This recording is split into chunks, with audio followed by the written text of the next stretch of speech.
Well, hi friends, it's Judy. I'm here at Harmsworth Hall. We're ready for our annual general meeting for the BC Conservative Party. It's going to be great. We're all set.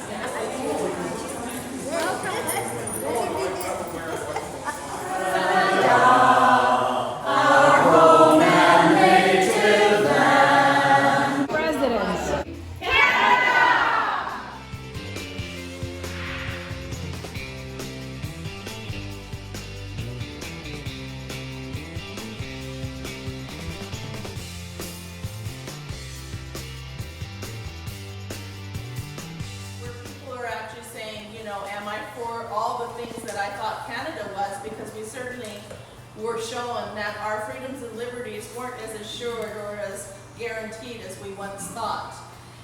As a result, this has ignited across the nation, and especially here in British Columbia, people waking up. BC is a typical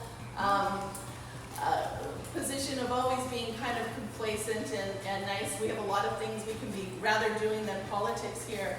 But I think people have found out that the solution will be by becoming involved and making sure our voices are heard and that the proper political leadership is in place.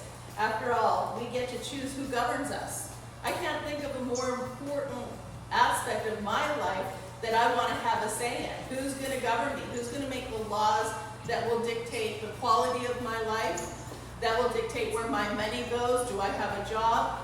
If you think about all the things that flow from good governance or bad governance, as the case may be, it is a very serious issue, one worth consideration, one worth involvement. So over the course of this last year, we have been involved in trying to build membership. That's going to be very important. We spent a lot of time, and I'll share this with Langley as well. The Langleys worked tirelessly on putting together policies into our policy guides for the BC Conservative Party and the Constitution that would make this party stronger, that would make this party stand apart from the rest. I think we're moving into a time where political right and left no longer exists. It's a whole new game out there. And it's either you're for building a strong province, keeping people safe, keeping people their rights promised and guaranteed, or you're about dismantling the very foundation upon which the nation in our province was built. So conservative, left, right, socialist, Marxist, all of those things, those words are being rewritten now, and people are going like, what the heck is going on? But the good news is in that chaos, people from all walks of life are coming together. And we had a great opportunity, Judy and I recently on Canada Day, or Dominion Day as we like to call it, traveled to Kelowna. We were with the leader of the party, Kyle Langley, who you'll hear from later today. And, the president, thank you.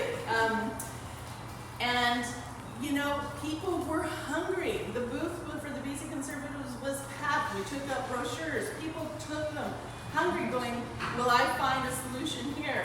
Will my rights as a parent be guaranteed in the schools? What are you guys doing for me? So it was really good to be able to respond, yes, this is a party where you have a voice. This is a party where each person can make a difference. You want a policy to better protect your children in public school? Then join the party, be a part of the policy making, get the policy passed, and that becomes the platform upon which this party stands. People were able to grasp that, and as a result, we were encouraged to see people excited about what was happening. So again, in Victoria, the same situation arose. People again flocking, going, I didn't know that there was a solution. I didn't know that there was an option and how it works. I mean, we're still training people on what the difference between an MLA and an MP is on some fronts.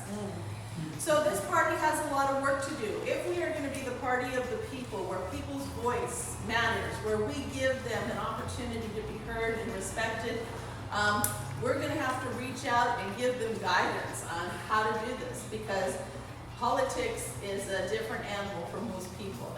They don't know what zoo they should be visiting to go visit that one, right? So I'm encouraged by the hunger out there. I'm encouraged by the response, and I'm encouraged by the people who have made this party what it is, And this is a grassroots group of British Columbians who work together for the good of all people. And I am proud to be part of that movement. I want to have a robust, encouraged, informed group of people called BC Conservatives that will lead the charge the minute the writ is dropped. Our candidates, when they're named and then have to go on this crazy adventure for 30 days to get their name out, their vote in, require help. You know, ironically, in this fast-paced world, door knocking is still probably one of the most significant, impactful activities we can do to get people elected. But let's start before then. Let's start identifying the leaders within our community that we want in governance over us. Let's not wait for the last minute and take whomever is willing to stand up and sacrifice their life. This is too important. Our lives are too important. This province is too important, and the future of our children is too important. So let's really build this party this year. Let's concentrate on doing that. And that's going to happen by you sharing with your friends a solution. You know, when they complain about what's happening, say, hey, you have a voice and you have a powerful tool called a vote. And you can belong to a party that will listen to that voice, and you can belong to a party that when you exercise that right to vote, it will have an impact.